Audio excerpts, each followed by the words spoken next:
Hello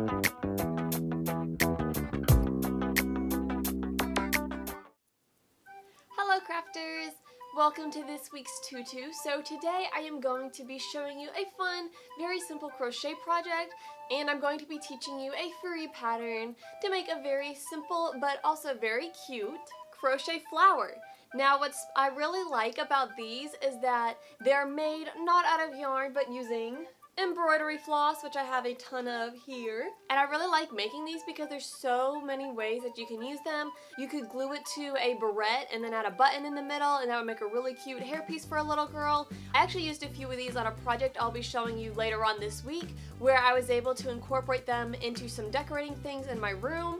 These would also be super fun to turn into jewelry. You can make these into earrings, just put an earring hook on them, or you can make like a really cool necklace out of these. So lots of really fun ideas with them. Also, this project is great for beginners or for anybody who's just trying to get into crocheting with smaller and finer threads and things, because we're going to be using an itty-bitty hook. But what's nice about the embroidery floss versus something like crochet thread, while they're pretty similar in thickness, embroidery floss, it's a little more manageable just because of its texture, and it's a little bit thicker than lots of crochet thread. So it's a good segue if you want to learn how to do things like filigree crochet and work with the little bitty hooks and fine threads. So let's get into this project. So as we get started, let's first talk materials. You're going to want a very small, very fine crochet hook. I have two different sizes here. This first hook here is a size 1. When you get to these really fine embroidery and filigree crochet hooks, they start using numbers. And so the bigger the number is, the smaller the hook is. So this is fairly big because it's a small number. It's fairly big for these kind of hooks. So I use this size hook when making this bigger flower. Or if you go down a hook size, so this one is a size 5, you can change the size that your flower ends up. So the smaller the hook, the smaller the flower. I'm going to be using the size 1 hook today just so it's easier to see on camera. And then second of all, you're going to want some embroidery floss. This is just, normal embroidery floss like you'd buy at a Hobby Lobby or a Michaels store like that. Just a standard weight and thickness. And you're going to need just over 10 feet of embroidery floss to make one flower. But this is plenty here. This will for sure be more than 10 feet, so I'm good there. While it can be intimidating working with a smaller thread, it's actually not much different than working with yarn. So we're just going to start off with a basic slip knot. We're going to put our hook in there and size the loop down. So to start, I'm going to chain 4.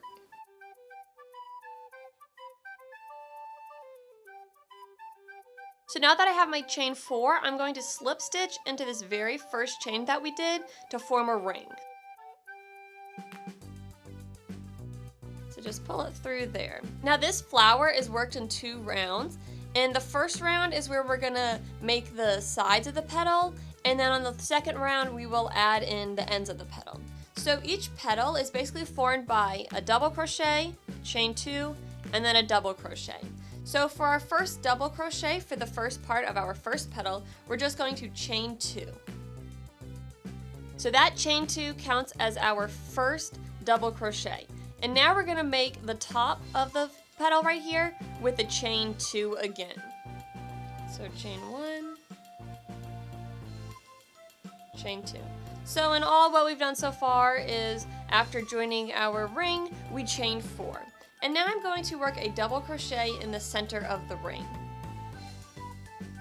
Now it can be tricky when you're working with this to find where exactly the center is, just because everything's so small. But the trick here isn't necessarily finding the center, it's more about consistency. So wherever you insert your first double crochet, whether that actually is the center of the ring or not, just make sure you always insert there for the rest of your stitches. So this is the first part of the petal, and I'm going to be making 7 petals going around this flower. So to do the next petal, I'm going to double crochet into the ring, chain 2, and then double crochet into the ring once more.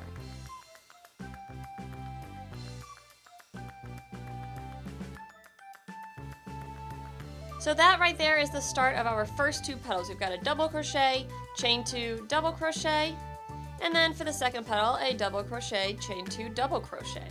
Also, you might notice I'm crocheting over this tail here. I like to do this when I crochet in the round. It just really helps get rid of this tail, and then when we're done, we just have to cut the tail instead of actually weaving it in. So I'm going to repeat the same process around until I have a total of 7 petals. So for each petal, I'm working on my third one now. I'm going to double crochet into the ring, chain 2, and then double crochet into the ring again. So now I have 3 petals on here. You can change the number of petals you want. I'm going to do 7, so I'm going to do this pattern 4 more times and then come back and work on the second round. So I finished going around and repeating this process until I have a total of 7 petals. So 1, 2, 3, 4, 5, 6, and 7. So now I just want to join my round by working a slip stitch in the top of the second chain from the beginning. So count up 1, 2, I'm just going to insert my hook there, and work a slip stitch. And now it's time to start round 2. So round 2, the basic idea is in these chain 2 spaces that we've made, we're going to work 5 half double crochet and then a slip stitch right between the posts. So 5 half double crochet, a slip stitch between the posts. 5 double crochet, a slip stitch between the posts, and so on around. So I'm going to, in this first section, just insert my hook right into the whole big gap there and work 1 half double crochet, 2 half double crochet, 3 half double crochet. Also, at this point, if your tail is getting in the way that from the beginning, you can cut it off if you've worked around it. So I'm going to cut that off to get it out of the way.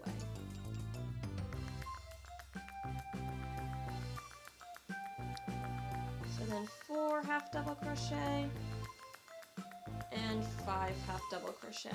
And so know that these are all being worked into that chain 2 space from the previous round. So now that's the top of the first petal. So I'm just going to insert my hook between these 2 posts and work a slip stitch. And then now I'm at the next chain 2 space. So I'm going to work 5 half double crochet in here. So 1, 2, 3, 4, and 5.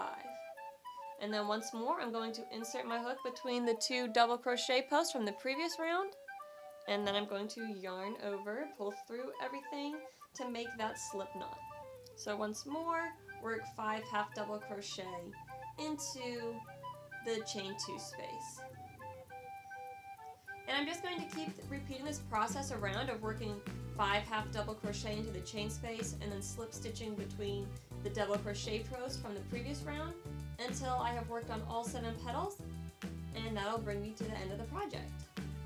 So here I am, I'm at the end. I've finished working my half double crochets and slip stitches around.